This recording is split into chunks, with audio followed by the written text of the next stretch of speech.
William Pender. Here. Charles Sawtell. Here. Jeb Stewart. Yep. George Custer. Yep. George Pickett. Here. Robert Holliday. Yep.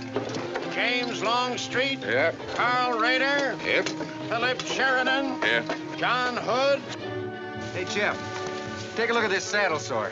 You think that's serious enough to report? I don't know, George, but I'm certainly going to report mine.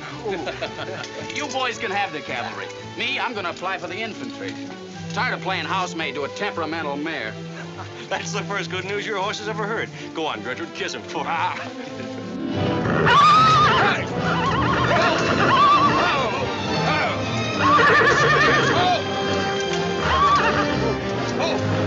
Stand still, you devil. Steady, boy. You weren't so hard-headed, you wouldn't hurt your mouth. I told you before we started you had that curb chain on too tight. It's not the first time you've cut his tongue. You ever try putting a curb on your tongue? No, nobody else ever tried it. I suppose it takes one of you Southerners to handle a horse. Well, at least we know how to harness them. They know how to harness Negroes down south, too, I hear. With a strap across their back. Come on. When are you going to take a punch at him? Too close to graduation. Besides, if I've waited 4 years, I guess I can wait another week.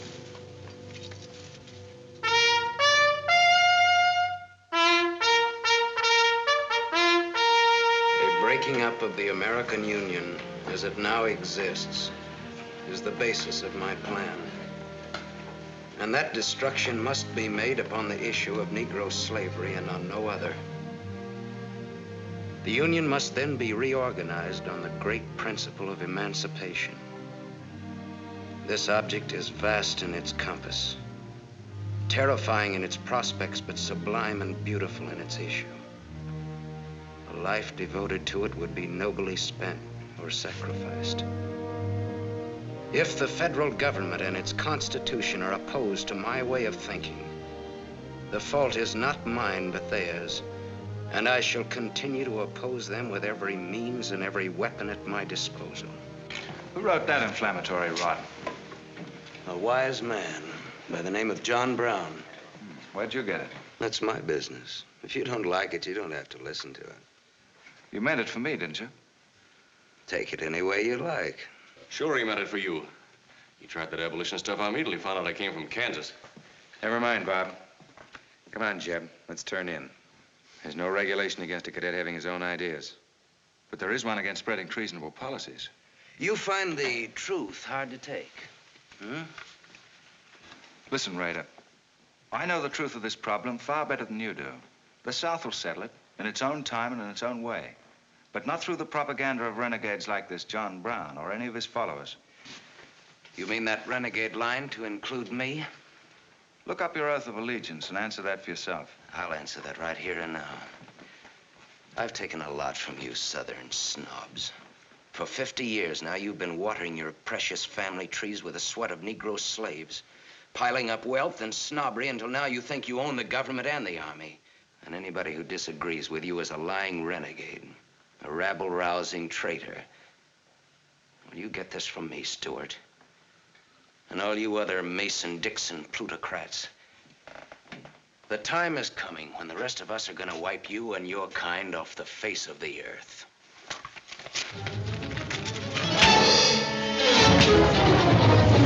Jim, don't be a fool! No, let them fight it out!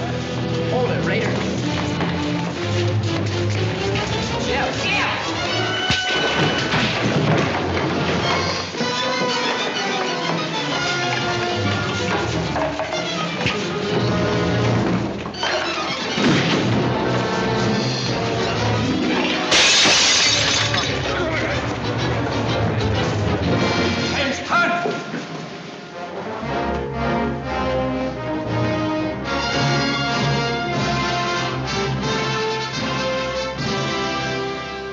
I've been aware that a disturbing force has been active among the regiment of cadets.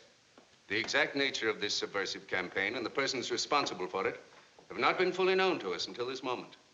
Stewart, by every rule of the Academy, you should be discharged from the service. And your associates are no less guilty for their part in this outrageous affair.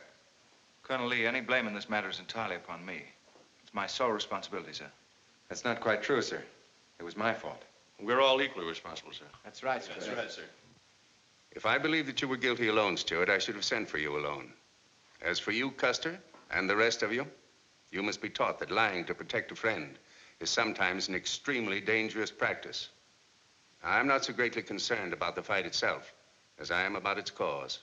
All 7 of you men have violated the first sin of military conduct, the traffic and violent exchange of political ideas, which are not the affairs of an American soldier. You must be punished, and punished severely. I shall request of the War Department upon your graduation next week that all of you be assigned to the most dangerous branch of the United States Army. The 2nd United States Cavalry, now stationed at Fort Leavenworth in the Kansas Territory.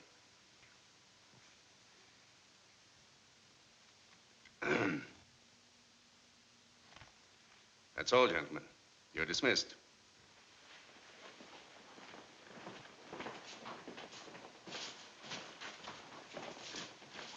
Now send for Cadet Raider. How can you beat that? Fort Leavenworth, suicide station. Kansas and the Santa Fe Trail. What a piece of luck. That's it, and the cavalry, active duty, promotion. Why, we'll all be generals while the rest of these fellas are still shade for them. Oh, that's desolate country, Jeb. Nothing grows in Kansas but trouble. What are you talking about? I grew up out there, didn't I? Well, I suppose he's not. Oh! Yeah, wait till I get you boys out there, man alive. That's my stamping grounds. Well, hey! Great cheers for Kansas! Come on! These pamphlets were found in your quarters. Dozens of them. Together with a letter written by a member of the Abolitionist Party, instructing you to distribute them among those cadets who appeared to be sympathetic to their cause. How long has this undercover activity of yours been going on? Long enough. Very clever idea of your fellow conspirators to plant an agent in our midst. Your dishonorable discharge will be drawn up at once, and you'll be given until sundown to remove yourself and your personal belongings from the limits of West Point. Good.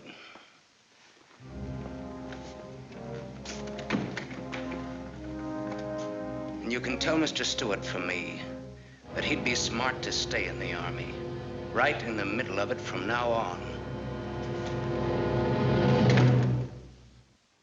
Cadet William Kuehl, Ohio. Cadet Martin Evans, Ohio. Cadet Armour Marlowe, New Jersey. Cadet George Custer, Ohio. Cadet James Longstreet, South Carolina. Cadet Philip Sheridan, New York. Cadet J.E.B. Stewart, Virginia. Cadet John Hood, Kentucky. Cadet Robert Holliday, Kansas Territory. Yippee!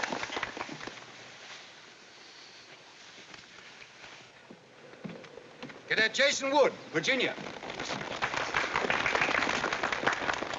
Cadet George Pickett, Virginia. My sister Kit. Thought 2 years in Boston would make a lady out of you. So did I. It just popped out. Cadet William Keel, Ohio. Cadet Robert Davis, New Jersey. It is now my great honor and privilege to introduce the Secretary of War of the United States of America, the Honorable Jefferson Davis.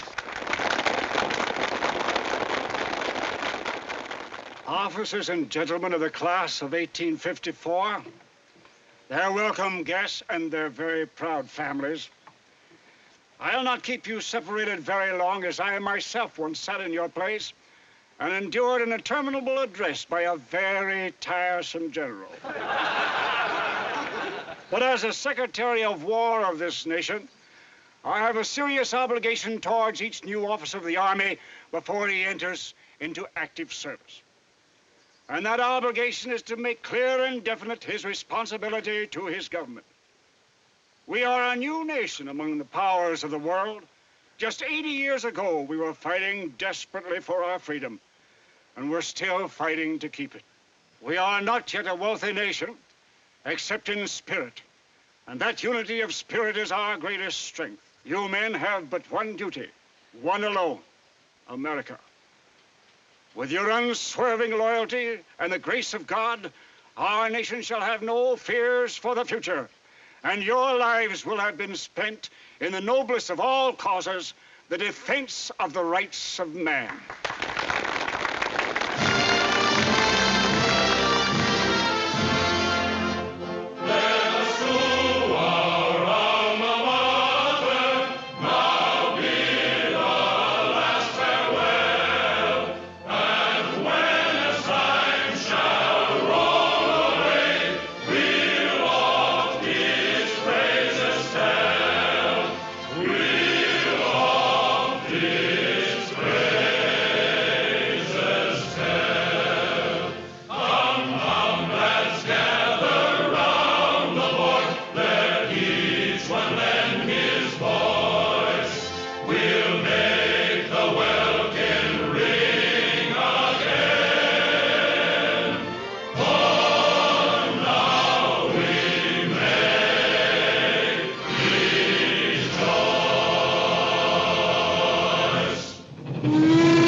Yep, it's a shame this TKL of yours doesn't go any further.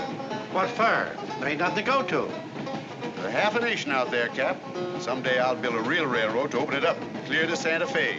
For a man who made a fortune out of horses, you sure got a heap to learn. Hey, Cap, tell the boys to speed it up a little, will you? The last time I had to get out and help them chop wood for the engine. Well, the first time you rode with me, I had to change your diapers. Hey, Cap, where am I going? Looks like you're going to Hades. Just wanted to know. Bob's been telling us about that railroad to Santa Fe so long now, Mr. Holliday. Surprised to learn it hasn't even been built. Well, that's not our fault, Stuart. You can't build a railroad over blood-soaked ground like Kansas. Decent settlers won't use it. We're losing thousands of pioneers to the Oregon Trail. They circle right around us. We heard about the raid at Osawatomie last week. What is the true situation out here, sir? Well, Kansas is a territory and not a state. We're ready to join the Union, but the big question is whether we'll go in as a slave state or as a free state. On one side is most of Kansas pro-slavers, people who came from the South. On the other side are the abolitionists, led by John Brown and his sons. Between those two elements, they've made Kansas a boiling pot of rebellion and massacres. That's why the Army sent you boys out here to Fort Leavenworth. See, suicide station. It's quite an honor. Excuse me, will you, sir? Surely. You know, the first time I saw you at the graduation, I thought of what Napoleon said when he first met Josephine. What was that? He said, I never knew this savage land they call America could breed such perfect beauty in mortal form. Thank you. That's a lovely line. Yes, isn't it? George has been using it for years, haven't you, George? I wish I could think of nice things like that to say.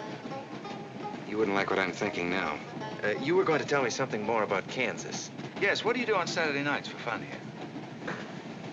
Well, as I remember, half of Leavenworth takes a bath and the other half gets drunk. And since there are only 2 bathtubs in town, things get kind of exciting around midnight. Kid! By the way, how'd they ever come to name you Kit Carson Holiday? Well, Mr. Carson and my dad were very good friends, and they were so sure I was going to be a boy that they named me before I was born. Oh, I see. Well, I'm certainly glad they were wrong. Me too. Me too. Me too. Hey, conductor. Yeah? What are you going to do about that? About what? I'll tend to that. Hey, I thought I told you them Negroes had a ride in the last coach. Their tickets give them the right to ride wherever they please. Now, I don't want any trouble with you, mister. And you better leave us alone. Well, I don't know what this country's coming to. Tickets? Stop shaking, Hannah. There's nothing to worry about. We're only a half an hour from the border. If we don't hurry, they'll be across the border. All right, go ahead.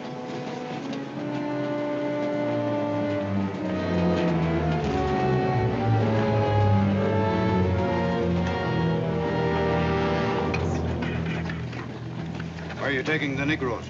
What business is that of yours? We're asking the questions. Are they free or bond? Here are the papers. You can see for yourself. Yeah, that might mean something if we didn't know who you are. But don't you make a move. We're taking you and them off of this train while they're still in Missouri. Now, come on, get up, all of you.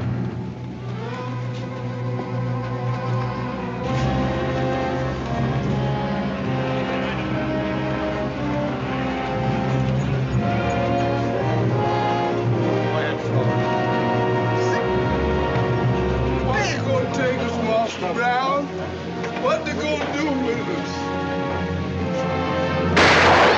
Stop it!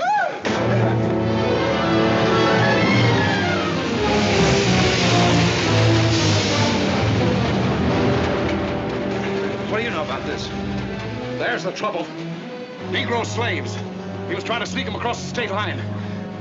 I'll get that murderer Jayhawk over this if I have to hang for it. Who was it?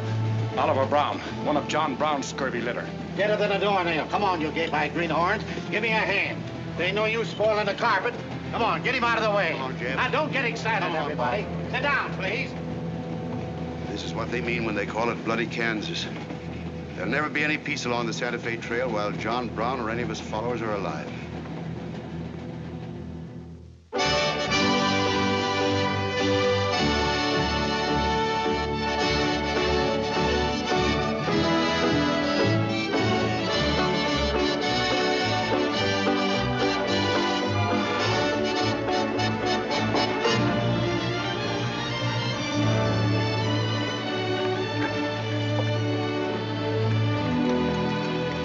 Now, this is the present terminal. I propose to come down here to Wichita, then along here across the Arkansas River, along the Cimarron River over here to Las Vegas, then on into Santa Fe.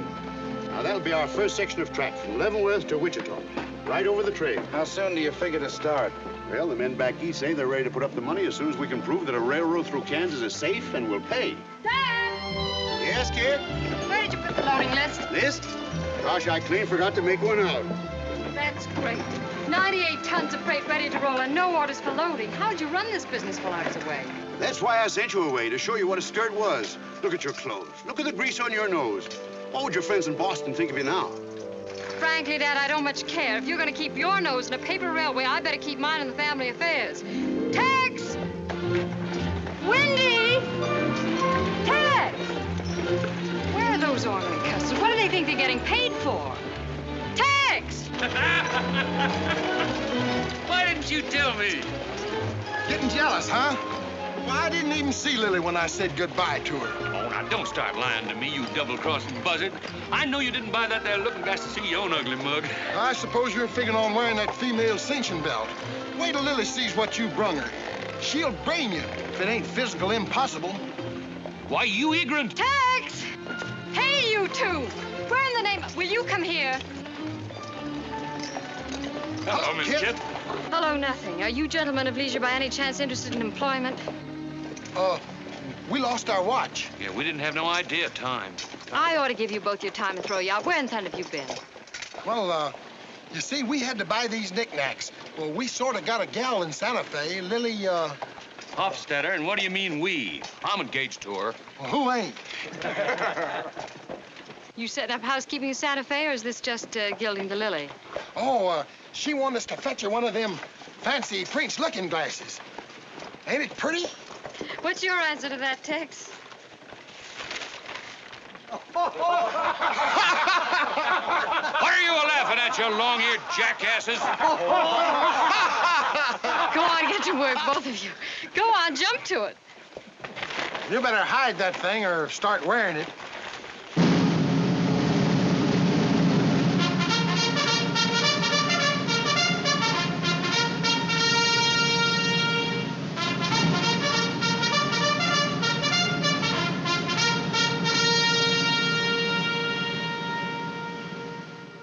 I'm going to put you new officers straight from the start. This is Fort Leavenworth and not West Point. You were sent here to man a frontier garrison. 3 of the officers you're supposed to be replacing are buried back of the hill in the little military cemetery. The other 4 haven't been found yet. The Regiment of Mounted Rifles has only one job, to keep the peace in Kansas. And we're here alone. There's no other fort between us and Santa Fe. And we're proud of that responsibility. We've got a tough reputation in the Army, but they respect us in the West.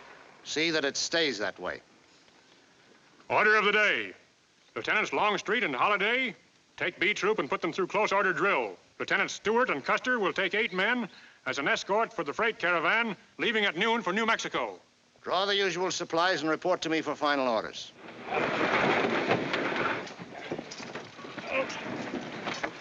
Say, will you keep all those cases of Bibles near the tailboard? They're only going a short haul. We sure will. Let's go.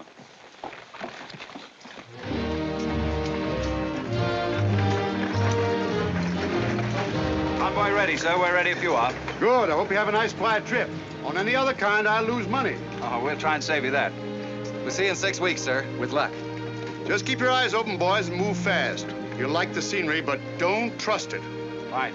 Goodbye, sir. Goodbye, Stuart. Goodbye, Custer. All right, men, get ready to tie down those parts and check everything. Corporal, detail 2 men to cover each wagon. Yes, sir. Bill, move all these barrels over there for the next load.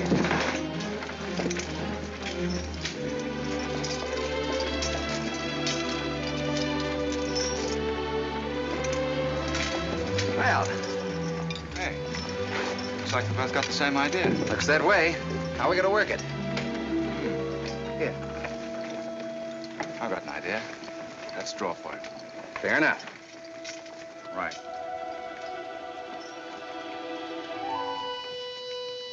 I got the long one. Hey, wait a minute. Where I come from, long man loses. Tough luck, old man. Here, hold my horse. 1 hand-plow, 1 seater, 7 and 8 is 15, 12 and 14 is... Why, Joe, there's something missing. Must be me. Hello. Hello, what are you doing here? Oh, playing nursemaid for those wagons. Should be the other way around. Oh, the convoy. That's a silly idea, Dad. He thinks that man John Brown's behind every bush. Well, it's not that I mind so much. It's being away from you for 6 weeks, just when we're getting started. Started? Where? Look, I've only got a few minutes left, so I've got to be fast. You haven't been exactly slow for a couple of days. I've never seen such a pair of whirlwinds as you and George Custer. Oh, George, poor old George. Well, never mind about him. Look, kid, I might as well tell you before I go. I'm completely crazy about you. What? No, wait a minute. Let me finish. I needn't warn you about Army life. The pay's bad. I'd never be home. You'd probably be a widow in 2 weeks. I see. Have you thought of any particular names for the children? No, be serious, will you? This might be the most precious moment in our lives. I hope not. Not in these clothes. Haven't you got any heart at all? Yes, I have. And it's going to stay right where it is. I don't know a thing about you, Jeb Stewart. My brother thinks you're wonderful. But then he was dropped on his head when he was a baby. Well, at least you'll let me kiss you goodbye, won't you? Oh, Well, it's quite an honor, but no thanks. I don't really deserve it. Well, hello. Say, this is quite a surprise. The corporal's looking for you. Says it's very urgent. I'll bet. Kit, we'll take this up later, right where we left off. Now, George, don't be long-winded. Listen, Kit, we're due to leave in a minute now. There's something I've got to tell you. I'm head over heels in love with you. George, you sound just like an echo. Oh, Kit, pardon the interruption, George, man. Kit, there's something I forgot to ask you. Have I got any real competition? How do you think any girl would answer a question like that? Well, she'd tell me the truth. Then you'd both be crazy. Get going, you bullwhackers. Through desert heat and dust, your throats will soon be choking. Your head's about to bust. No water when you're thirsty. And all you get to eat is aromatic antelope and sun-baked buffalo meat. Boys, we may not even live to get our pay. But even if we don't get paid, there ain't no job we trade for hauling freight from state to state along the Santa Fe. Hauling freight from state to state along the Santa Fe. Yippee-yi-ki-yay. There's trouble riding with us all the way. Did you think over what I said, Kit? every word. Take care of yourself, George. Don't worry about that. Goodbye, darling.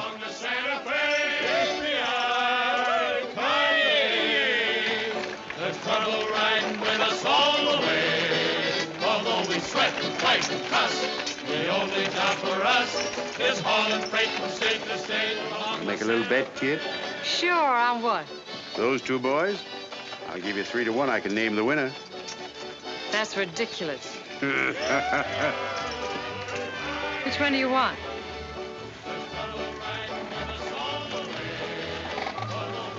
I'll take that bet. Good.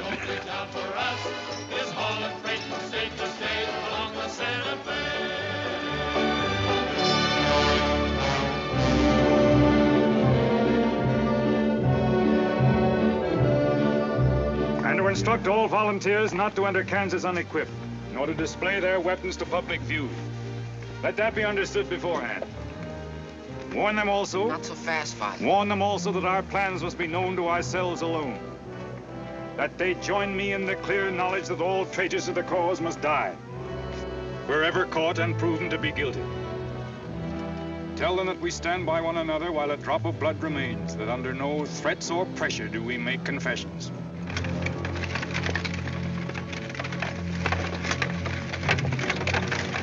All right, that's our camp. I might as well tell you, when you get this far, you don't turn back. You don't have to worry about us. We ain't the kind that quit. That's fine. Just see you keep it that way. Save all of us a lot of unpleasantness.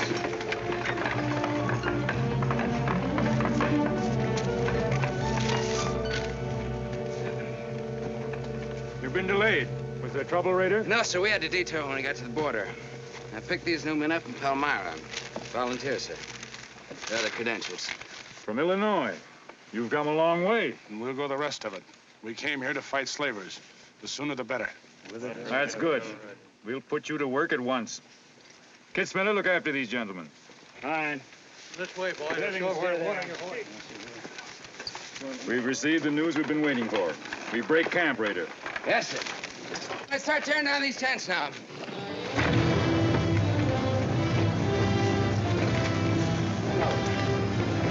Oliver. He's hurt. I'm all right. Where's Father? Father. What has happened to you? Where are the Negroes you were told to bring? A couple of pro-slavers tried to grab us on the train. I shot one of them and jumped off. You left 4 helpless people alone to save yourself.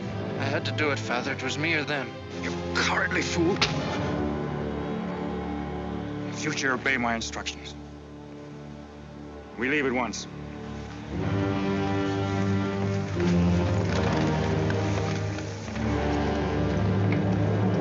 All of you, down upon your knees. As once you sent the ravens to save Elijah, so now you have delivered into my hands the precious means of continuing thy holy work. The Lord our God is a great God, a mighty and a terrible, who regardeth not persons nor taketh reward. The Lord is a man of war. Thy right hand shall become glorious through power. Thy right hand, O God, shall dash in pieces the enemy.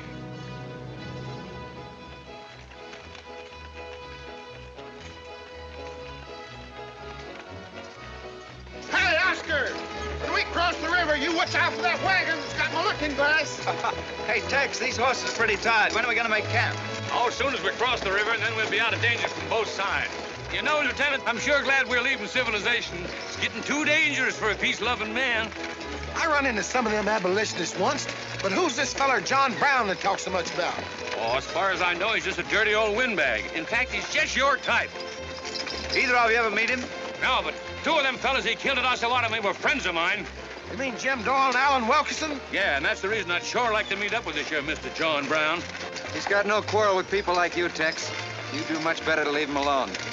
Well, you can count me in anyhow. Even if he ain't harmed no friends of mine, I sure hate to miss a good fight.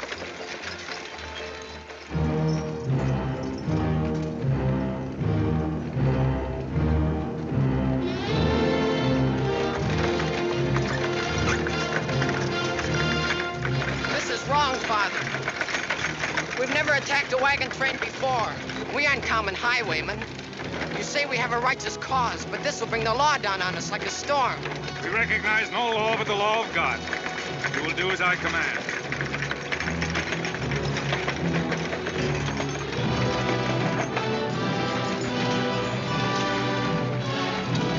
Take your men back, Raider. Wait for my signal.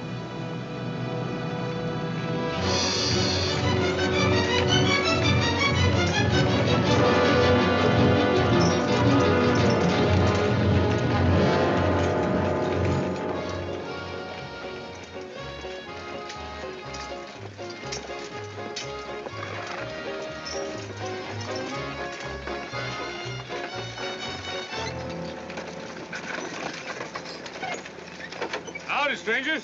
Good morning. Are these Holiday's wagons? That's right, sir. My name is Smith, Jonathan Smith of Newton. Oh, well, what can we do for you? I believe you are carrying some freight consigned to me. Oh, it might be. Have you got something to show for it? I have this receipt from the shipper. Come a long way with an empty wagon, haven't you, Mr. Smith? Newton's about 100 miles from here. My home is in Newton, sir, but my place of business is much closer to the trail. Oh, I see. I thought your horses looked pretty fresh. 8 cases of Bibles. That's right. Come on, Windward, we'll unpack these Bibles for the parson. Jason, bring up your wagon.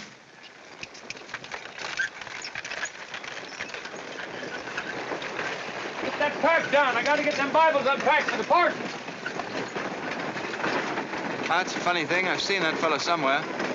It's the way it seems to me. It isn't the kind of a face you'd forget in a hurry. No.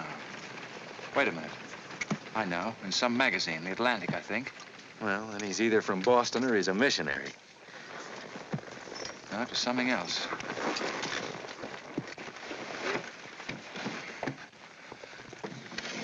Been a lot of bad trouble over across the river lately, Mr. Smith. That murdering skunk John Brown's on the loose again. Better keep your eye peeled for him. Thank you. We shall. This stuff sure is heavy for Bibles. How would you know? You ain't never even saw one.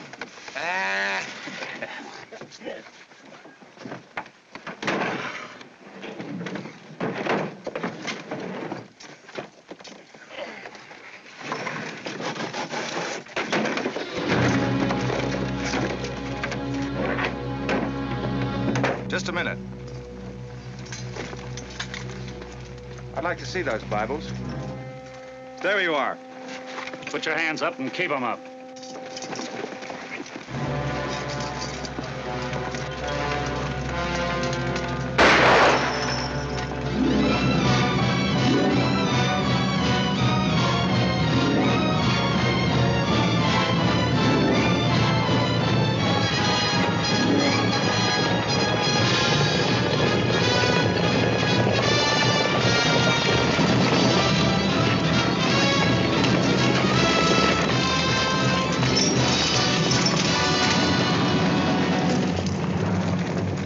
I advise you to make no move towards your guns. Bring up the other wagon. Now then, quickly with those other crates. All right, get a move on there. Only the ones marked Bibles. Hey, Chip. Look. Our friend Raider. Well, this is a surprise. And a commission in the cavalry, too, huh? I see you've got the commission you were after. You know these men, Raider? Yes, sir, very well. This one, Stewart, comes from a rich slave-owning family in Virginia. He called you a lying renegade once, and I jumped him for it. John Brown, him? John Brown? John Brown? I have nothing personal against you men, but I will deal harshly with any interference. I might have known you'd wind up with this outfit. Well, that's one of the troubles with the Army, Stewart. They don't teach you to think ahead. They do one smart thing. They teach you never to turn your back on an enemy without first making sure he's harmed. Stop this. We'll not saddle ourselves with a killing just to satisfy your personal quarrels. One more murder won't mark you any deeper than you are now, Mr. Brown. I intend to be a marked man. Back to your horse, Raider. Back to your horses, all of you. I've given you fair warning. You can keep your heads or lose them as you wish. Move on.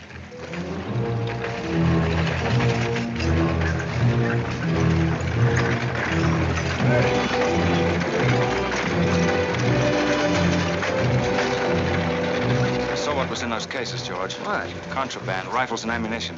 Gosh, then we've been delivering Bibles with triggers on them. Let's take a chance. Everybody, take cover and open fire. Dismount! Take cover!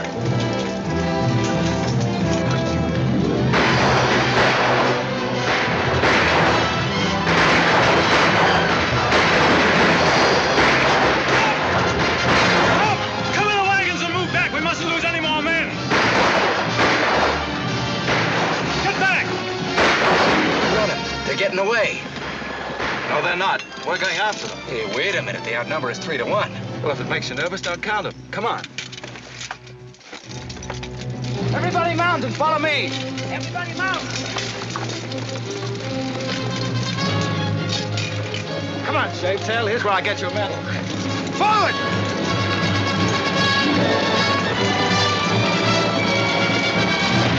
Get those wagons out of here! Come on! Quickly!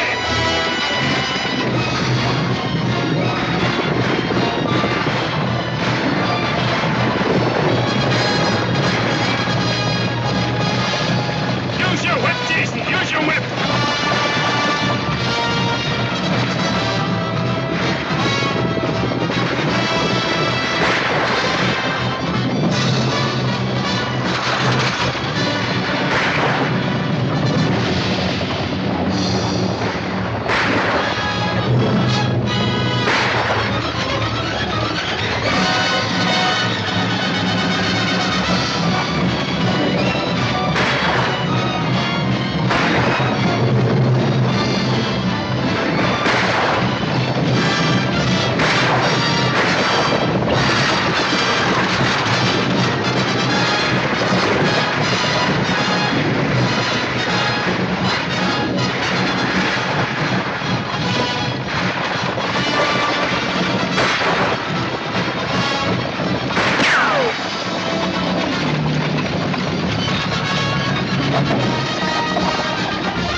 I couldn't help it. I didn't do anything. All right, son. Nobody's going to hurt you. Who are you? Jason Brown. Brown. You one of John Brown's sons? Yes, but I never did anything. He made me go along. I never killed anyone, I swear it. I'm getting out. I'm quitting. You've got to take me with you. All right. Bring a horse up, George. Bring up the horses. Have to carry him back. The boy's badly hurt. It's his father's madness really striking home now. Chev, there's a purpose behind that madness. One that can't easily be dismissed. George, you've seen the needle on a compass, haven't you? It's got a whole card to swing around in, but it always wobbles back to the north. What are you driving at? Just this. I've always known where your sympathies lay, but it never affected our friendship, and it never will. But it isn't our job to decide who's right and who's wrong about slavery, any more than it is John Brown's. I guess you're right, Jim. I'm sorry. That's more doggone fun than I've had since we got hemmed up with them engines. Yeah, well, the next time we shoot at a common enemy, you let me do the shooting. Boy, my gullet's as dry as a powder horn. Here. Get up. You busted Lily's looking glass. When she looks at herself in that, she'll think she's 100 years old. Or more. Of course we're aware that firearms are contraband in Kansas. Do you think we'd have accepted those boxes as freight if we'd known what they actually contained? Well, I'm just asking, that's all.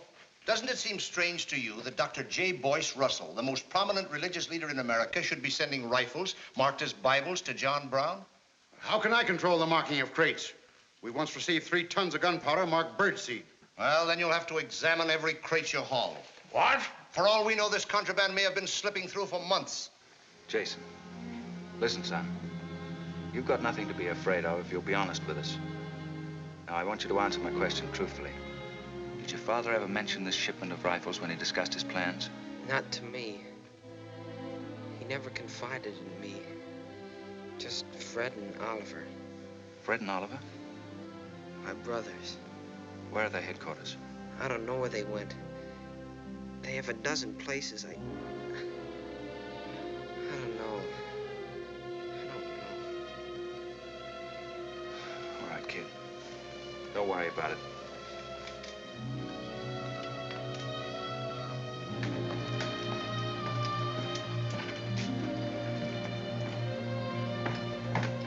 These guns are no mistake. Anyone with the best interests of Kansas at heart can tell you that. No bandy-legged bushwhacking soldier can talk like that about the holidays. We've got as much interest in Kansas as the United States government, and a darn sight more investment. We were here before the Army came, and by Godfrey, we'll be here when you're gone. If you think you can... Sir. Well, Stuart, what did you find? Very little, sir. The boy's either too badly hurt or too frightened to talk. We leave immediately. Have them sound assembly. Yes, sir. What was that you called me? A gall-darn bandy-legged bushwhacker. Now go on. He says he talks with God at night. But God doesn't tell people to kill one another, does he, miss? He's a good man in a lot of ways. But he's changed since Osawatomie. Those people he killed. They got down on their knees and begged him for their lives. But he struck them with a sword. Him and Rader and Kitzmiller. I was there. I saw it done. I tried to stop them, but they pushed me aside. Yes, that's how it was. We're starting at once. I'll take the first troop west to Tecumseh. Stuart, you and Custer will take the first platoon of B Troop and search thoroughly from Clinton to Dutch Henry's Crossing. Is that clear? Yes, sir. These are your orders. Find John Brown and bring him back here, alive if possible. His force is well armed now and strong in numbers. We also suspect that new volunteers are drifting in from the east to join him. Be on the lookout for them as well. Retire to your respective troops.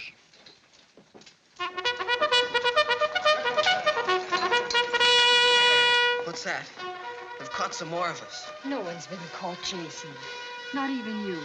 You've committed no crime to be afraid of. I'm sick of being afraid. I'm sick of hiding like a hunted thing. I want to walk free like other people. You will, Jason. You're safe now. No, I'm not.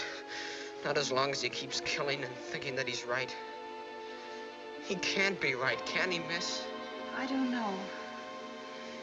His reasons may be right, Jason. They may even be great and good reasons. But what your father is doing is wrong. Terribly wrong. And he'll keep on repeating that wrong as long as he lives. Then I'll never be free of him until one of us is dead. I know that now. My life don't mean anything. But if he dies, maybe this whole scheme of his will die with him. I'd rather have it that way. His life. Even if he is my father, against many thousands. I'm gonna tell you where to find him. Oh, Jason, I'm not trying to... I'm gonna tell you anyway. In the house of Shubal Morgan, Palmyra. That's where they went. That's their headquarters. Tell the soldiers. It's better that way. His life, I against many thousands.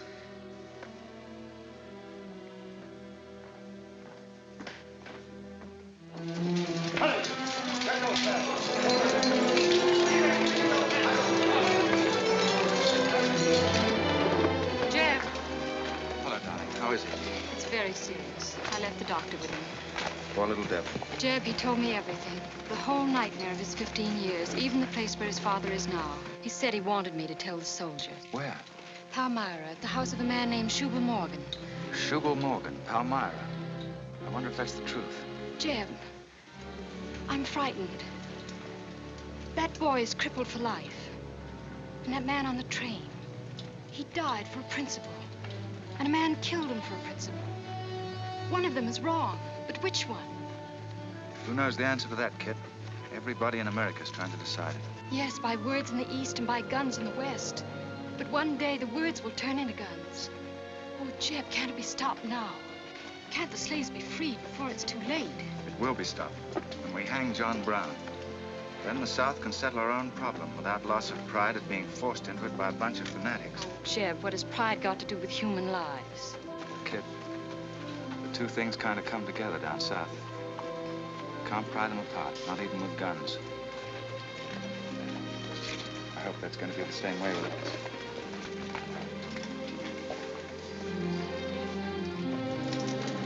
Uh-oh, that's me all over, Clumsy Custer. Or can I get into this, too? Yeah.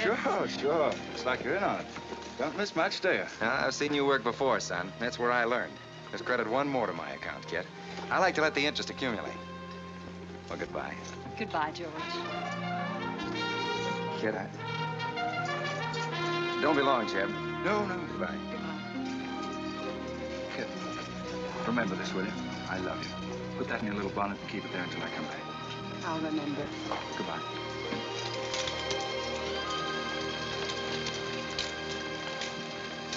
Hey, Lieutenant. Hello, boys. Hello, Lieutenant Jeb. Say, I want you to keep an eye on Kid for me while we're gone, will you? Heck no, we're going to hunt John Brown with you. What? Yeah, we come to join up. Who do we see? A couple of flat-footed rumputs like you in the Army? Why, you'd get lost. Boys, you better go home and sleep it off. So long.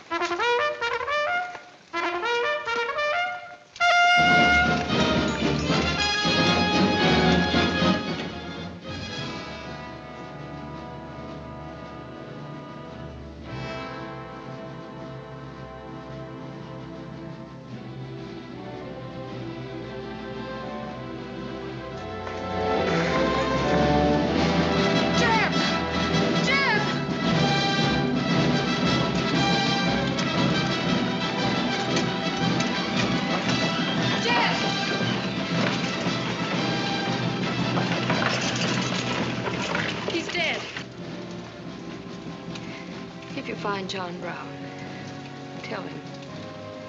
We'll try to find him. Goodbye.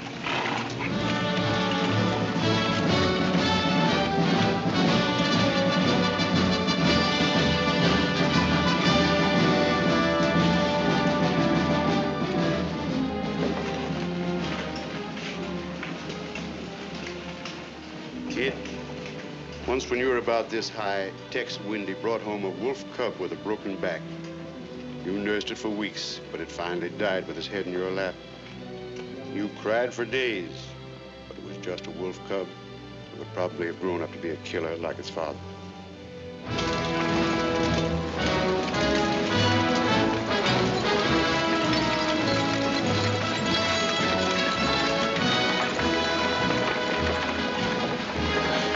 What has being flat-footed got to do with riding a horse?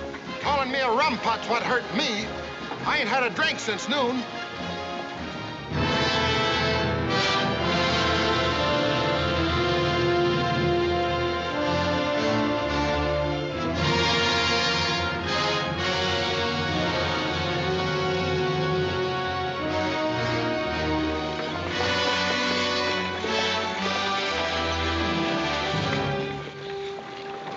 All right, get the sledge.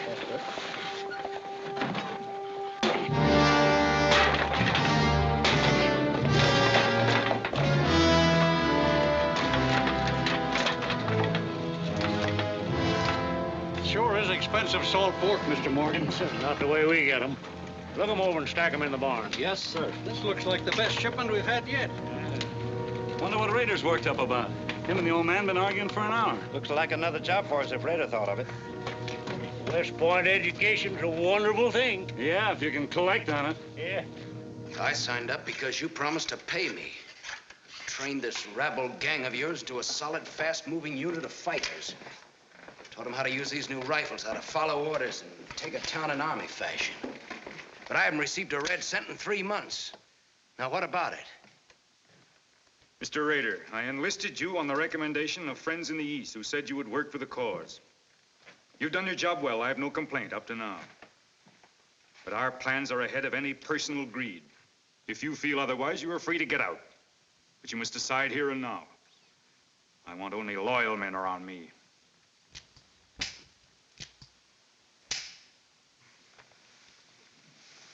You've no argument with my loyalty. I proved that at Osawatomie and every other town we've raided.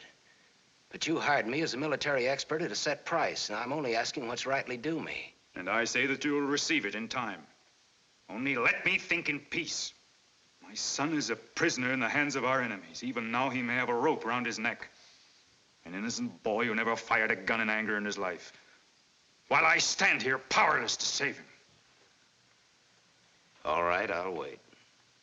Well, what's our next move?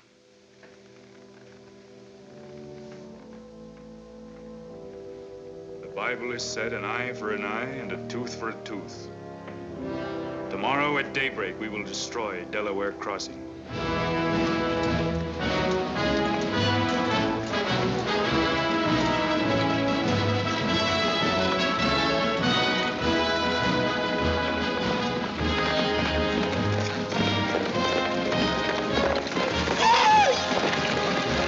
Lieutenant Jeb!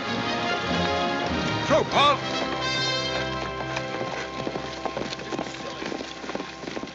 Well, what the... Well, the major sort of turned us down, too.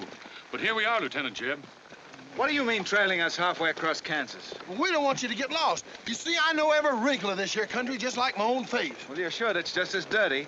I've got a good mind to get a couple of mules and strap you on the back and send you home. A fine-looking pair of soldiers you make.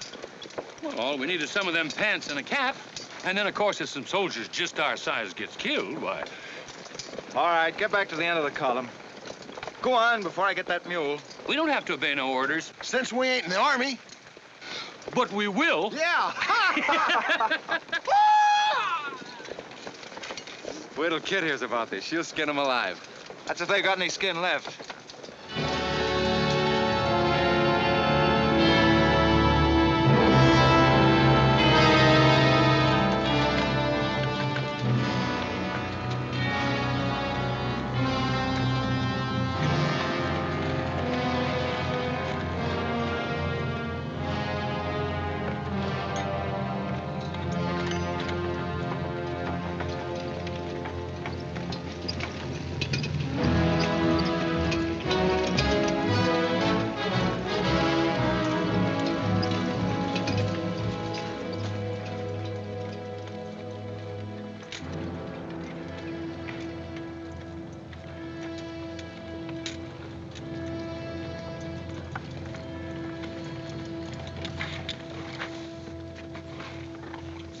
Who did this? John Brown. How many men did he have with him? Around 100, maybe more. How long since he left? 3, 4 hours. We lost count of time. Well, you're the man that had the run-in with one of the Browns on the train. Is this in revenge for that? Yes. We're free staters here. Brown always knew we'd get him someday, if he didn't get us first. Well, I'll leave you some men to help you bury your dead. They'll see you back to Leavenworth. We don't want any help. This is our fight. We don't want you or nobody else to finish it. I'm going to take care of John Brown myself. Get on your way, soldier. We got work to do. I know how you men must feel about this. But my orders are to break up all armed forces. Yours, John Brown's, or anyone else's. I'm sorry, but if you organize under arms, I won't be able to draw a line between you. That suits us, if it's got to be.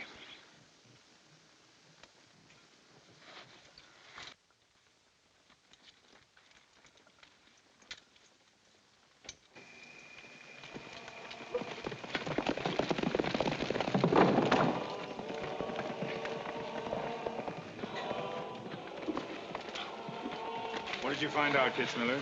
A troop of cavalry from Fort Leavenworth are headed this way. Ignorant fools. Jubal, we're moving camp. Round up all your men. Get the wagons ready to roll. Just food and ammunition. We're traveling light and moving fast. What about the Negroes? We can't take all of them. We're not taking any of them.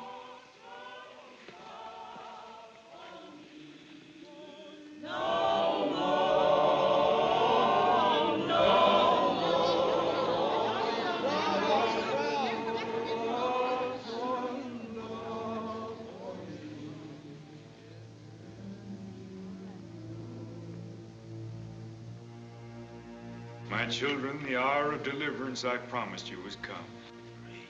I am leaving Kansas now to continue God's holy work.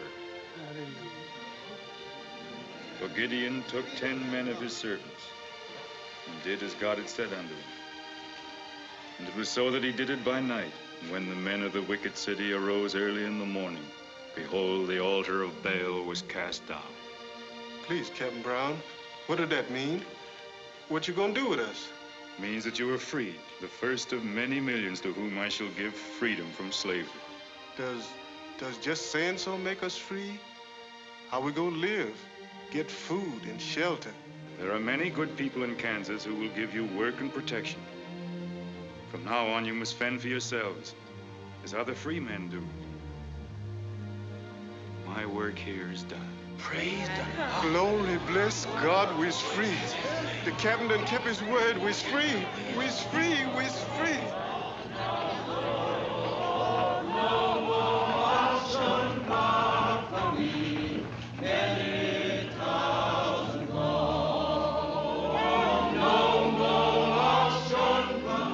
You know, if John Brown has 100 men, we'd better send a runner back, bring up the rest of the troop.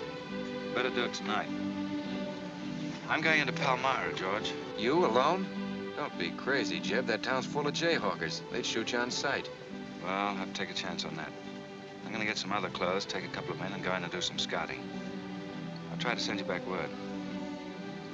Good luck. Say, do you two fellas still want to join the Army? Huh?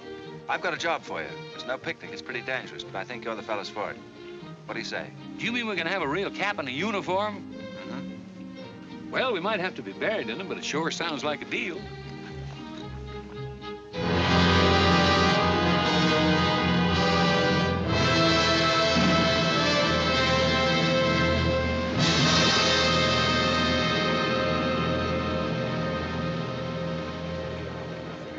The law's got nothing to do with it.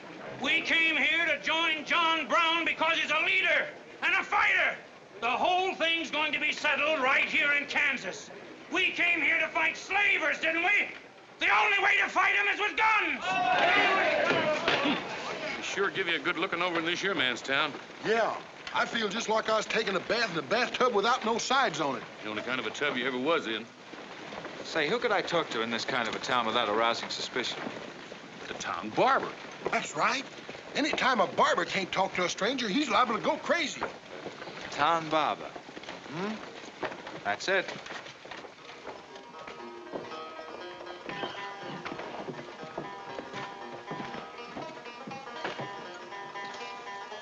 Howdy, boys. Howdy.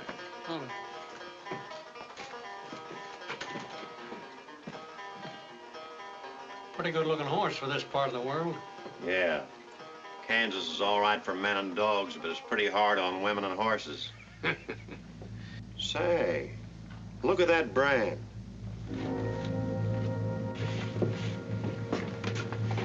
That's an army horse. Maybe you just bought him from someone. No, they don't sell them. Nobody rides that brand but a soldier. You keep your eye on him till I get back.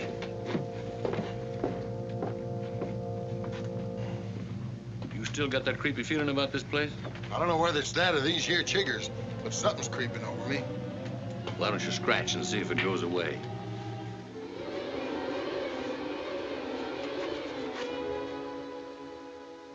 Yeah, I reckon that is all it was. Say, I got it now. We was on the same train a couple of months ago when that fella got killed. You probably got me mixed up with somebody else. No, sirree. I never forget a face. Although I was a little drunk at the time. Well, they are. Fella you saw probably had two faces. Been in Palmyra long? Oh, just a couple of weeks. This ain't no time for barbers. The fellas that ain't trying to hide their faces for some reason or other are too mean to spend the money. Yes, I've heard you've got some pretty tough customers here. Tough, say. I'm afraid to shave half of them. I'm afraid they'll get up and cut my throat. Say, did you ever run across this famous, what's his name, John Brown? Sure, he came in here once. Strange-looking man with a hemp mark on his throat. Hemp mark? What's that? Oh, it's an old barber superstition. A little red line that runs all the way around here. Anybody born with that mark is bound to be hung. That's so. Say, I haven't got one, have I? Not yet. Maybe.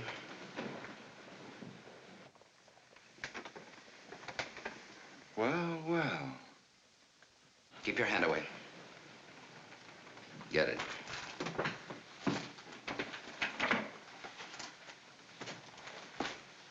This was quite an idea, Stuart. You're coming in alone first to look around? Or is this one of your agents? I ain't never laid eyes on him before. I swear it. I don't know him from Adam. What were you up to? Well, it's your move. You figure it out. My next move is plain enough. Didn't they teach us how to handle spies when we caught them red-handed? Same treatment for renegades, wasn't it? When you catch them. This will make you quite a hero, Stuart. The class of '54 will turn out in a body for your funeral. They may even hang your picture in the West Point Library. There's worse places to hang. Get him out of here, Raider. We're wasting time. Just having a last few words with an old classmate of mine. And I had them coming to me. Come on, get up. We're gonna give you a good look at what you came to see.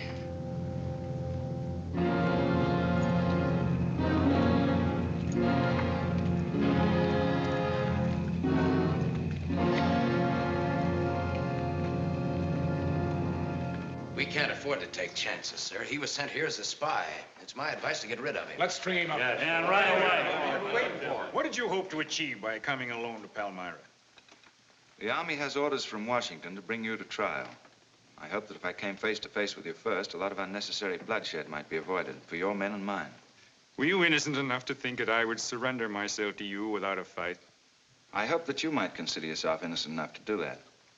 Half of the people in America believe in your theory. A lot of them even condone your methods. That'll guarantee you a public trial. Fool. I'm not on trial, but the nation itself. Are you too stupid and blinded by a uniform to see what I see? A dark and evil curse laying all over this land. That's right. A carnal sin against God. Can only be wiped out in blood. But why in blood? The people of Virginia have considered a resolution to abolish slavery for a long time. They sense that it's a moral wrong. And the rest of the South will follow Virginia's example. All they ask is time. Time? Time? For 30 years, I've waited for the South to cleanse its soul of this crime. Since childhood, I have been possessed of the fire of correcting this wrong. I tried peaceful agitation. As God is my witness, I tried. Peaceful means failed long ago. Now I shall force a decision by bringing both sides into armed conflict. Letters, words, talk. The time has ended for that. Strength and action are wanted now. Not a voice crying in the wilderness, but a David armed with the power and the glory. David had a son, hadn't he? Son? Yes, Absalom, who deserted his father and went over to the enemy.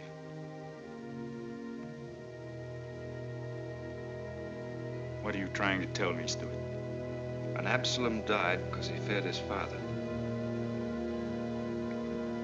Jason is dead. So be it. My son has paid for the sins of this world with his life, as once did the Son of God. It shall not be in vain. Whether you kill me or not, the Army will crush you all in the end. My advice to you is to find peace with your Maker.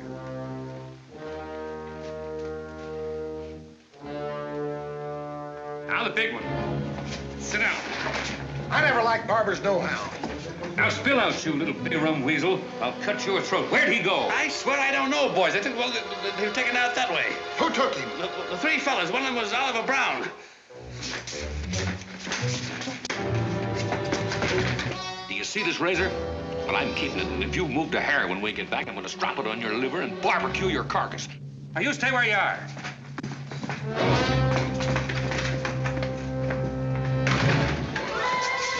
Back east for me.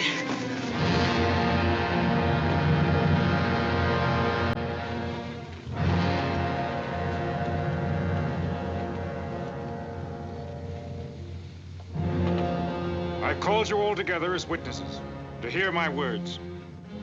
An enemy to the cause has entered our midst, stealthily and by night, with the purpose of planning our destruction. But the hand that has never failed us has come once again to our protection. It is not with malice or revenge that we take this man's life, but in just retribution, as befits all enemies of mankind, all enemies of God. Ready, sir.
We's coming, boss.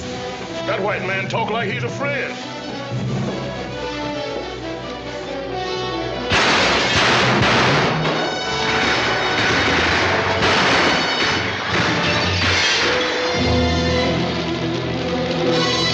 Oh, mercy, boss. Look at here.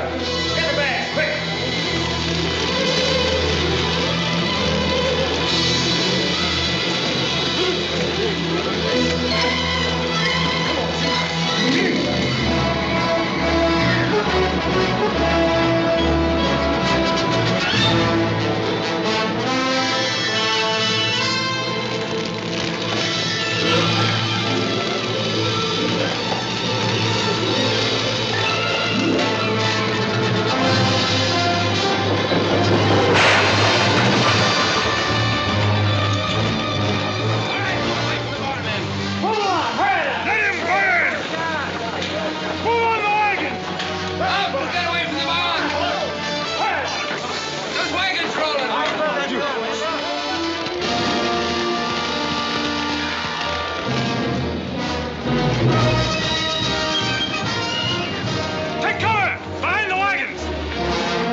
Jason, now him.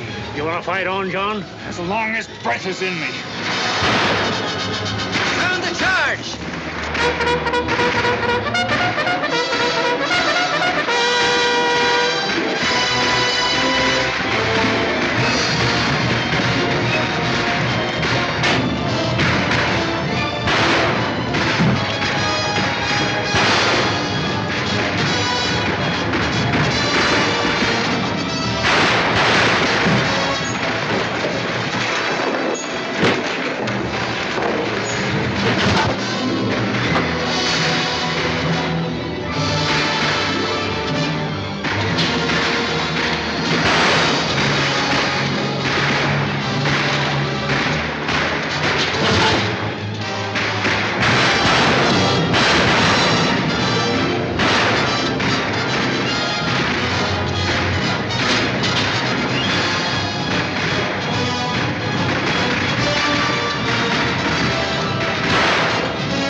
George. Don't let them get away.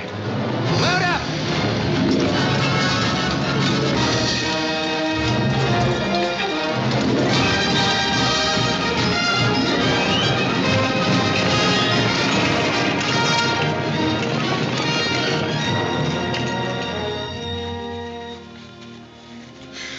Ouch, that's too tight, Mammy. Don't tell me how to do this, boy. I've been wrapping white folks all my life. When they was babies, I wrapped one end, and when they growed up and took on too much corn liquor, then I wrapped t'other end. Ah, so what made you leave home? Well, old John Brown said he's going to give us freedom. But shuckins, if this here Kansas is freedom, then I ain't got no use for it. No, sir. Me neither. I just want to get back home to Texas and set till kingdom comes.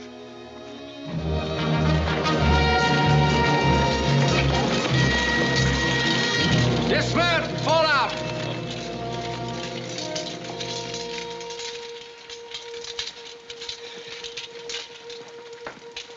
Well, we had a nice ride.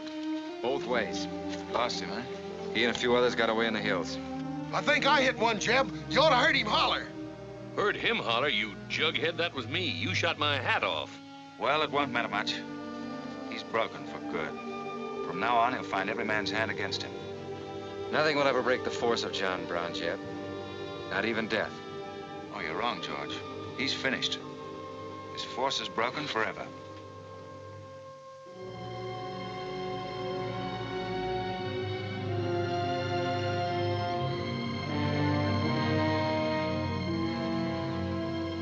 Why hast thou afflicted thy servant, O Lord? Wherefore do I not find favor with thee? Why hast thou laid the weight of all this people upon me? Yes. This is a sign for which I have waited, O Lord. This is your command, the burning bush. Let there be no peace in all this land until we have revenged ourselves upon thine enemies.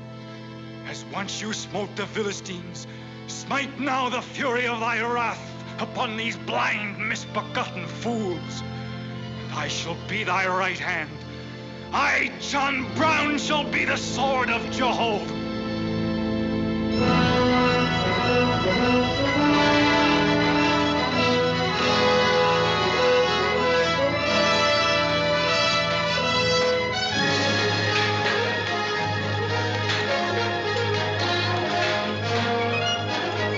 Good luck, gentlemen. The beginning of the railroad to Santa Fe. These rails are going to stretch their way right across the old trail, right over Kansas, down into the territory of New Mexico. Someday we can tell our grandchildren that we opened the doors of America to the great Southwest. Won't we, kid? You just build your railroad. I'm not guaranteeing anything. Yep, the end of John Brown was our beginning. Maybe it'll cost a lot more blood and grief, but it's going to be worth it. Dad, can I ring the bell on the first train? Yep, and blow the whistle. That'll be a day you can live for, kid. Won't it?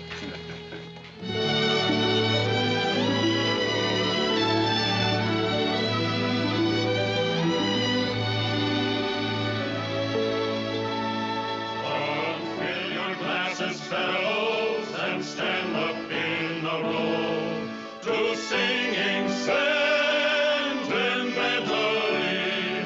We're going for to go in the army. There's sobriety, promotion's very slow.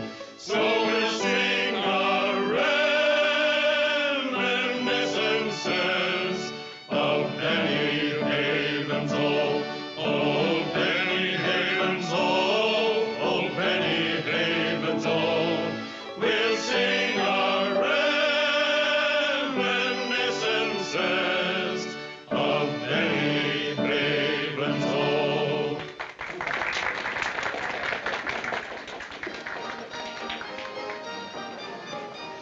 Congratulations, boys.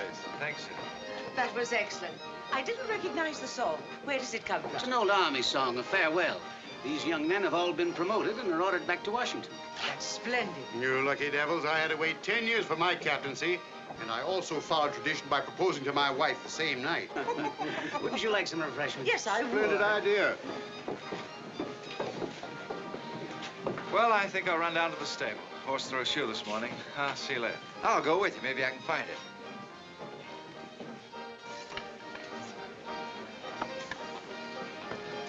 What did you have to go and lie for, telling the Major we was the best barbecuers along the Santa Fe Trail? I just mentioned it sort of casual. How'd I know he's gonna take us up on it? Wait till he starts eating this.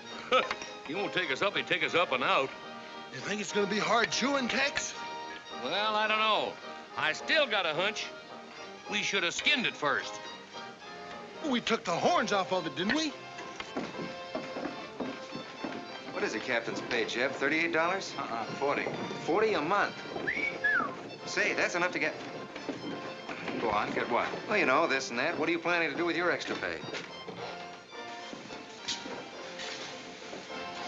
Exactly the same thing as you are, son. Want to draw straws? Not this time. This means too much. Well, how are we going to handle it then? Take turns? I don't trust you southern boys in the moonlight.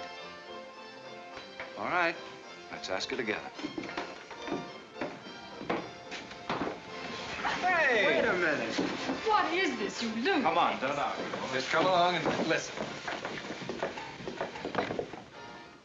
There you are. George has got something to ask you, kid. You have the floor, George. Well, I don't know just how to start, Kit, but there's an old Indian woman who hangs around the fort and tells people's fortunes. She's supposed to be a wonder at it, and, well... Yes, George? Well, she said I'm going to get married soon to a very beautiful girl. Did she, George? That's very nice. Pretty slick opening remark. Kit, were you ever by any chance a blonde? Why, no. Not even as a baby. Are you sure? This old woman's never been wrong before. Absolutely sure. Well, maybe she's still right. There's a whole lot of beautiful blondes in the world, George. Let's ask her. Let's. Wait a minute. Kit, are you in love with him and not with me? I guess I am, George. You gonna marry him? Oh, wait a minute. I can handle this proposal from now, son. Kid, you really mean that? You haven't asked me anything yet. I wonder if I said the wrong thing. Couldn't have been more perfect. Now, where's that Indian?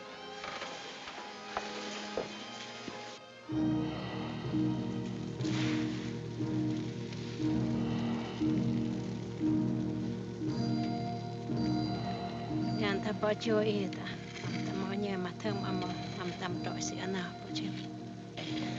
Api chuka, kama chuka api. Kanya. What'd she say, Kit? You know the lingo. She says that this is one of the last times we'll all of us be together as friends. Now ask her something sensible. Who's going to be the first general? Winesh Tamwanigansit. Homa koke American matampo amposi oju. She says that one day you'll all be famous men, great in battle, but bitter enemies. What? Pickett, Hood, Custis, Sheridan, Longstreet, and me, enemies? Now I know she's crazy. Where'd you ever pick up this old faker, George? I can tell better fortunes than that with tea leaves. Well, we might as well get our money's worth. Ask her what we're going to fight about. Yeah, who's going to start it?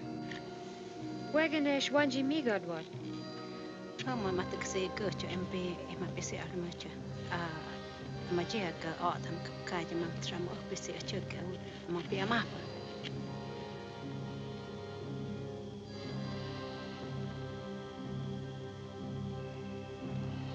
What's this? Too ridiculous to tell? She says the fight has already started. Somewhere in the east, a man is lighting a torch. Now, at this very moment, the two of us will help to kill him. But none of us can stop him.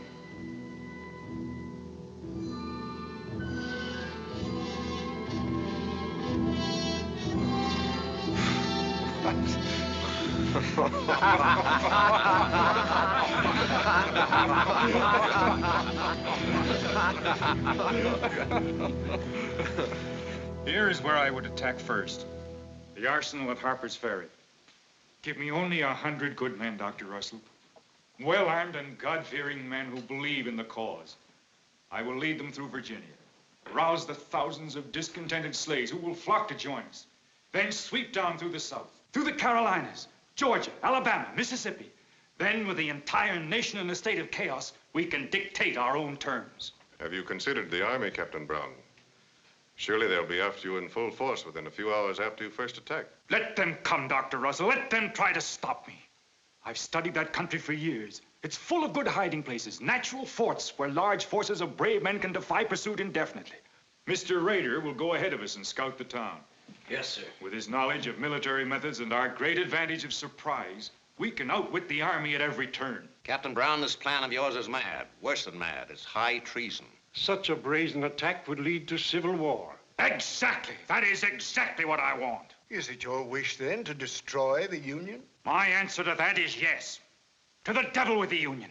We've got to fight sometime. It might as well be now. Gentlemen, I came here to Boston at great personal risk. There's a price on my head of $10,000, so my time is precious. You've given me much help and encouragement up to now. But all that we have done in Kansas and elsewhere will be wasted unless you see it through to the glorious end. How much money will you need?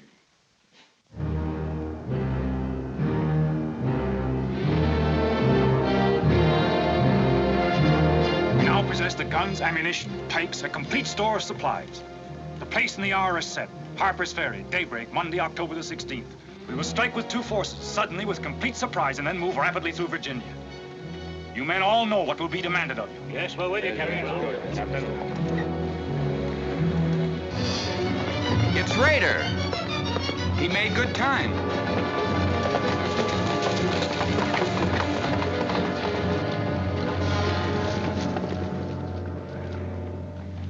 Well, what did you find? Speak up. Is anything wrong at Harper's Ferry? Well, the town itself won't be any trouble. There's a bridge of the Baltimore and Ohio Railroad to be blocked, and we gotta cut that telegraph line to Washington. What about the government arsenal? It's guarded by only 2 men. Here, I made this rough map of the place. Good. Excellent. This is precisely what I wanted. We must first take some hostages from the town. That'll prevent an attack by the civilians, and we'll move directly on the arsenal. Now, there's something else. What? I want to settle our account. Back in Kansas, you promised to pay me what's due when you got the money. How dare you demand the settlement of a private matter? With the nation's hour of deliverance not 3 days off. Well, that's putting the cart before the horse, isn't it? I've done a job for you nobody else could do. So I was right at Palmyra. The cause itself means nothing to me. I'm only holding you to your word. Are you indeed? Have you forgotten so quickly my methods with disloyalty? I haven't forgotten anything. But you've got the money to pay me and you can't afford not to. Then add this to your memory. I haven't waited 30 years to bargain with a rogue at the final hour.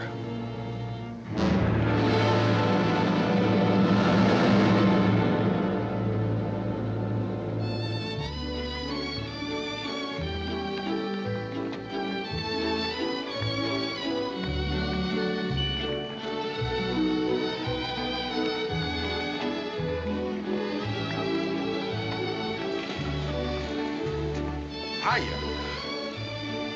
This is the kind of army life I like. Did you ever see me waltz?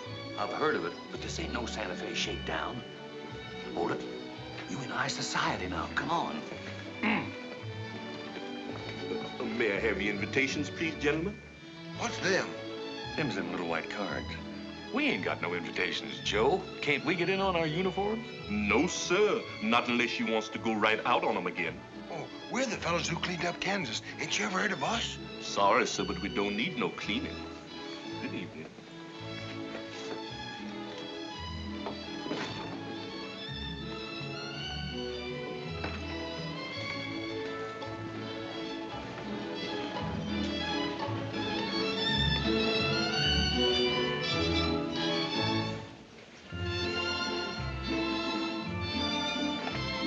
Hello, handsome. Oh, hi, Chip. My, you're a dream tonight. How's the party? I don't know. She hasn't come out yet. Who are you waiting for? Oh, a friend of mine promised me a surprise tonight. A night I'd remember the rest of my life. Yeah? You don't know any girl here but Kit, you know. I'm not talking. Maybe you don't rate quite as high as you think you do, Captain Stewart. Hello, Kit. You look wonderful. Thank you. Say, George was just telling me you promised him the biggest night of his life.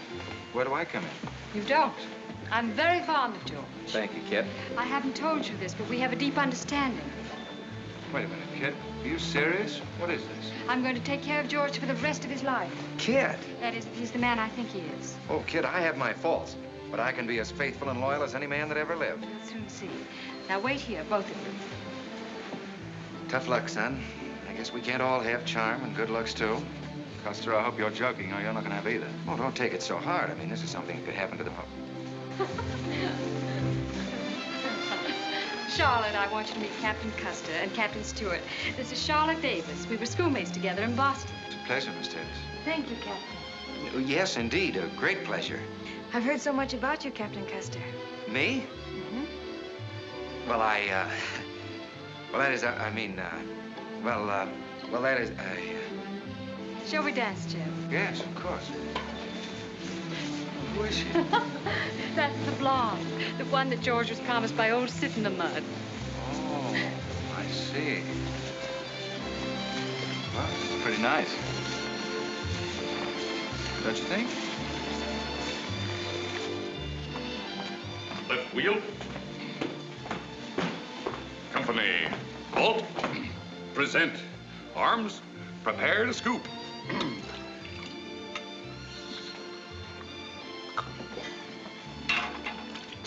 Yes, sir. Yes, sir. About face. Company, forward. March. Eyes right. Right wheel. Well, there I was, right out in the middle of Kansas, facing 500 crazy fanatics, heavily armed. And me with only 15 soldiers. Good heavens, Captain, how terrifying. What did you do? I sized up the situation at a glance, dismounted, and walked straight toward him. Not alone. My dear young lady, there comes a time in every soldier's life when he must stand or fall alone. And if you knew the Army, you'd understand that he who hesitates is lost. Oh, how simply wonderful, Captain. Oh, it was nothing, really.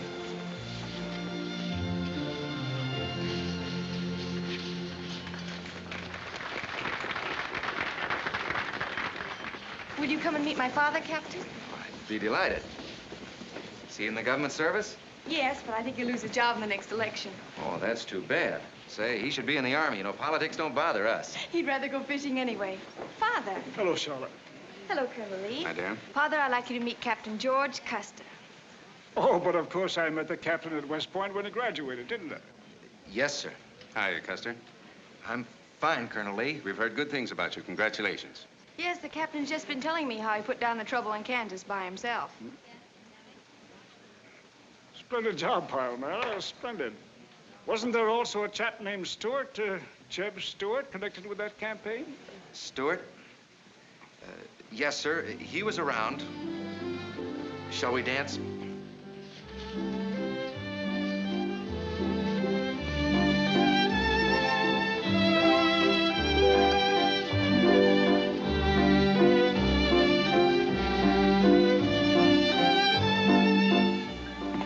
Left turn. About face. March.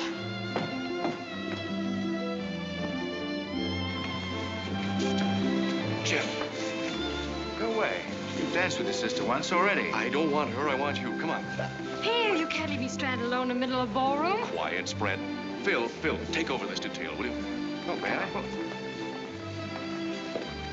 Are you drunk? If I'm not, I ought to be. I've just seen enough to knock anybody down. What are you talking about? An old friend of yours is outside, and he asked me to bring you to him.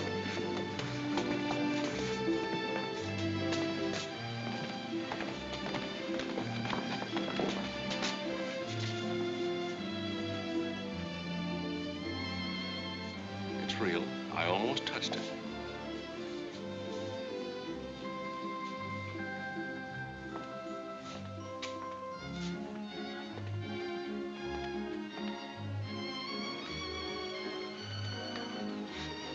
What are you doing here? I came to find you. I know what you think of me, Stewart, that I'm no good.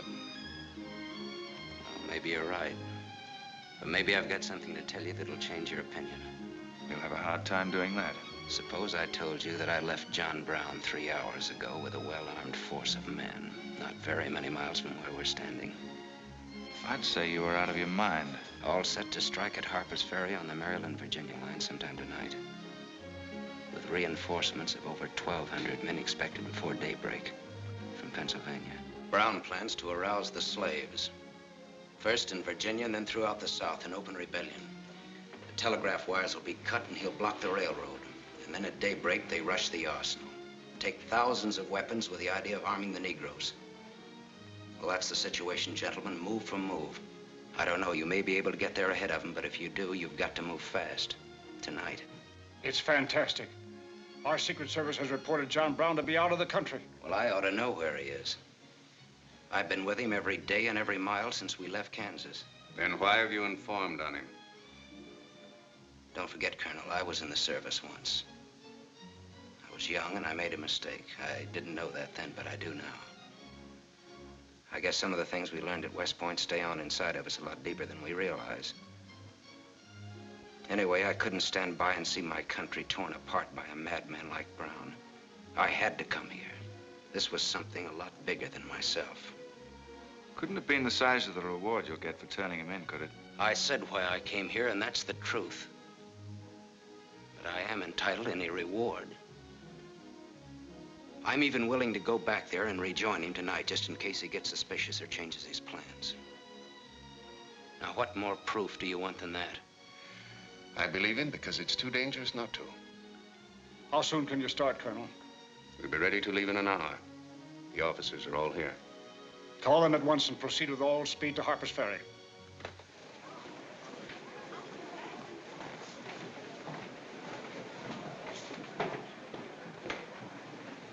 You have your orders, Captain Stewart? Yes, sir. Jeff, what is it? What's happening? John Brown. Get the little Davis girl to take you home, will you, darling? But why? But... I'm sorry, I can't explain now. No time. Try to keep the others calm. Tell them there's nothing to be excited about.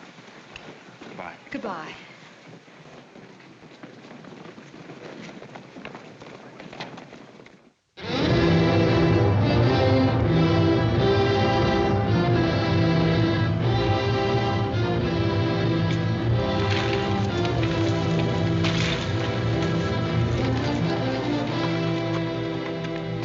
Good. No more worry on that score. You say no train is due until well after daybreak? No, sir, not until 8 o'clock. I rode within 10 miles of Washington to make sure. What kept you so long?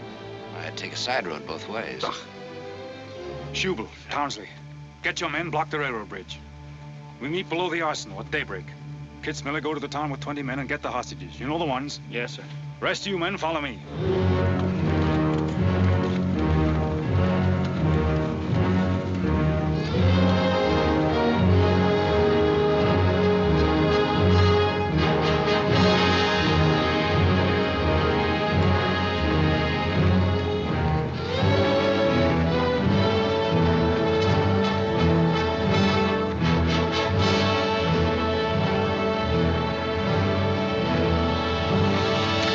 Drop your guns.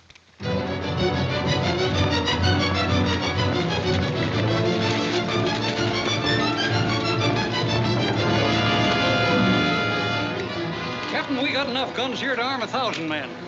With plenty of powder and bullets. Stack those guns and ammunition near the door, ready to haul.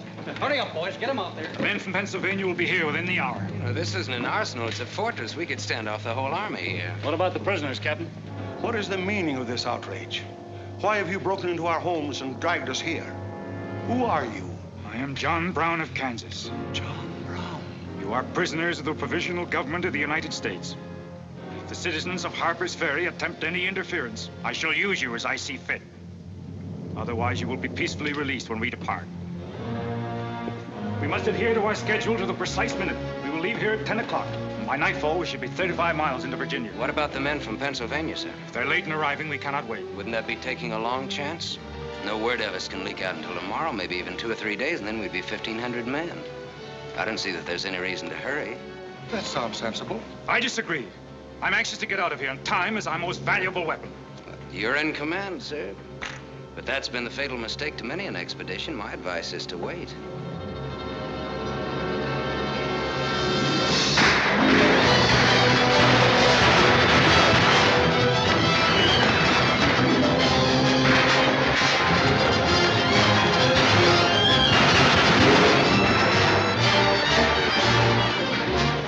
Townspeople are firing at us.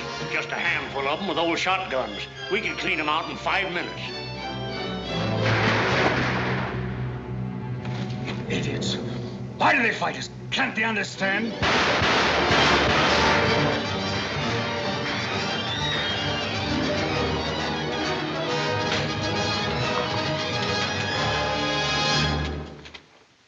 What is your name? Brewer. If you value your life and those of your fellow townsmen, you will do as I say. Yes.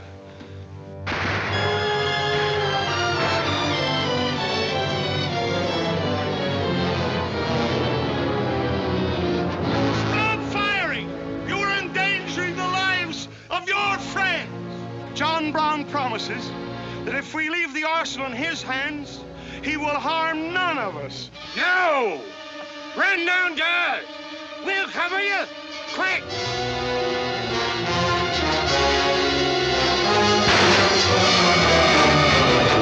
Stupid cattle. Can't they understand we're here in a righteous cause? Their interests are also ours, the good of the whole nation.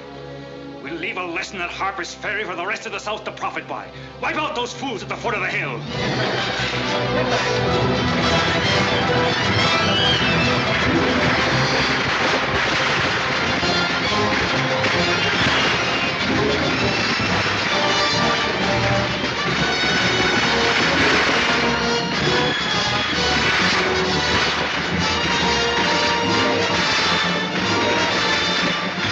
He's firing! We're moving into the hills. Take all the weapons and ammunition you can carry with speed. It's well past noon. We can wait no longer for the Pennsylvanians.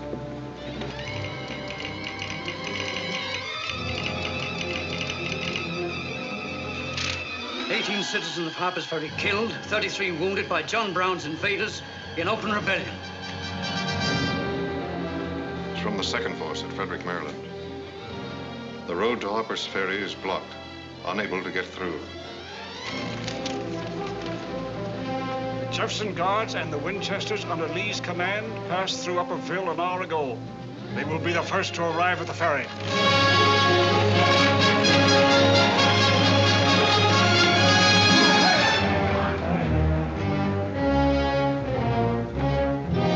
What are you watching, Raider? The North Road, sir. The North Road is over there. This is the Washington Turnpike. Well, I thought our men might circle the town as That was not their orders. Help with the wagons. Yes, sir. Well, don't you think we ought to wait another half hour? It might be that...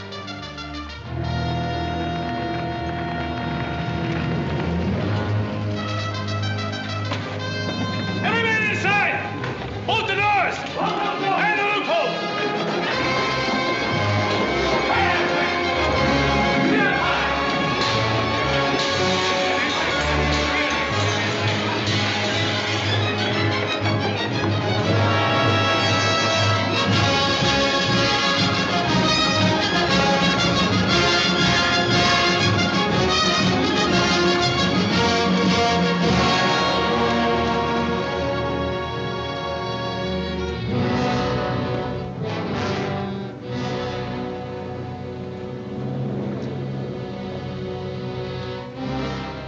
Wait, you say.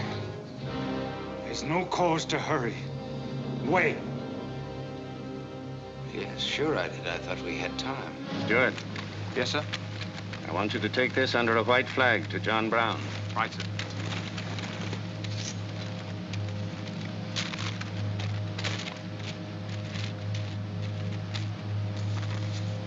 There's to be no parley. Yes or no? If it's a refusal, wave your hat to us. Right, sir. Hang on to this, will you?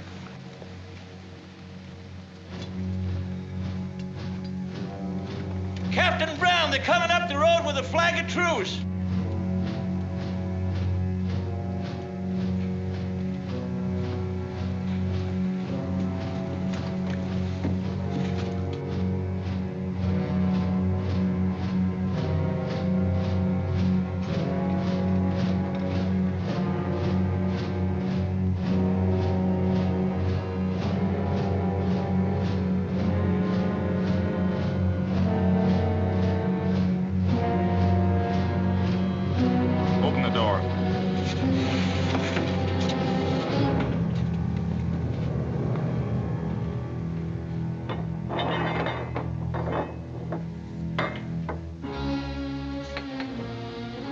John Brown of Kansas. I am. We've met before, I think. And thanks to Mr. Rader, we now meet again.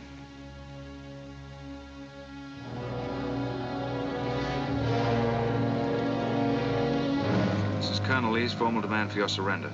Once more, sir, you overrate your strength in supposing that I can be taken against my will. That's your final answer? It is. We prefer to die here. Prepare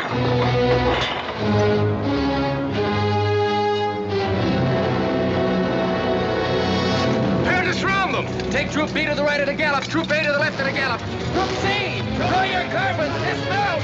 Go! Take cover! Forward at a gallop! Follow!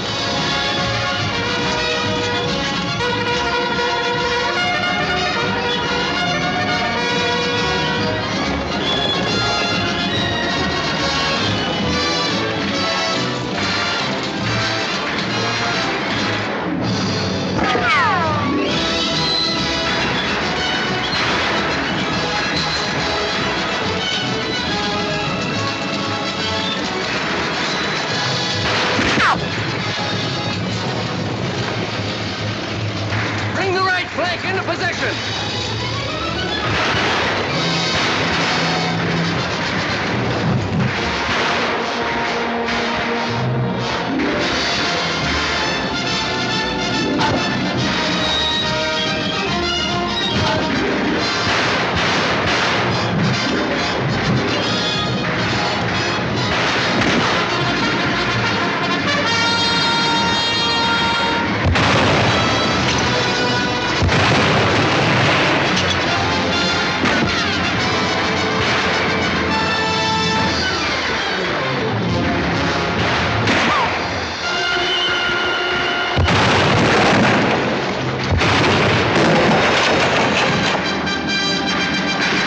Attack with C Troop on the left flank.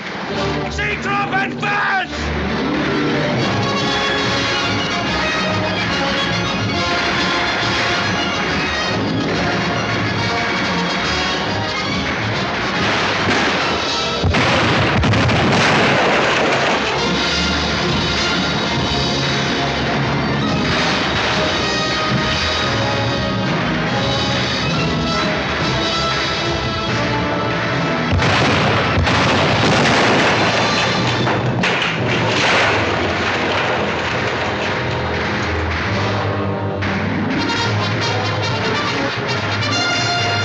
Battering ram!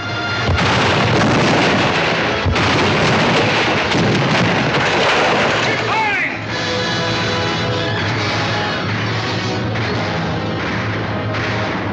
Forward! Forward! Forward!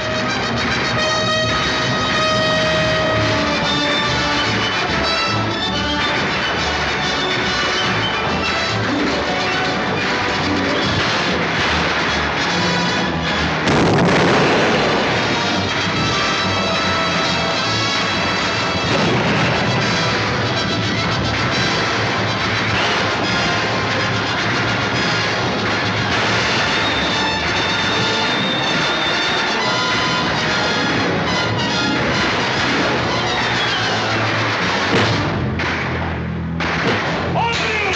Keep on firing!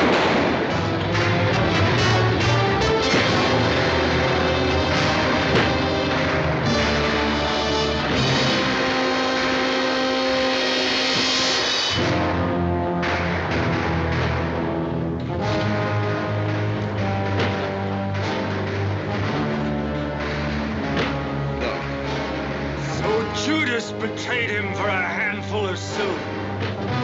No.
born for this. I'm not crying for him, Jeb. I see something else up there. Something much more terrible than just one man. Have you any last words, John Brown? I am only walking as God foreordained I should walk. All my actions, even the follies leading to this disaster, were decreed to happen long ages before this world began. But I cannot remember a night so dark as to have hindered the coming day, or a storm so furious as to prevent the return of warm sunshine and the country at peace.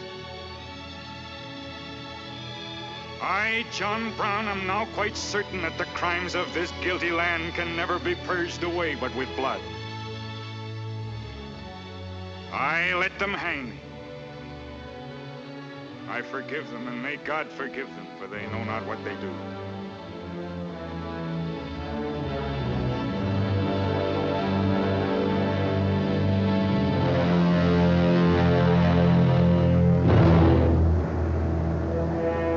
So perish all such enemies of the Union, all such foes of the human race.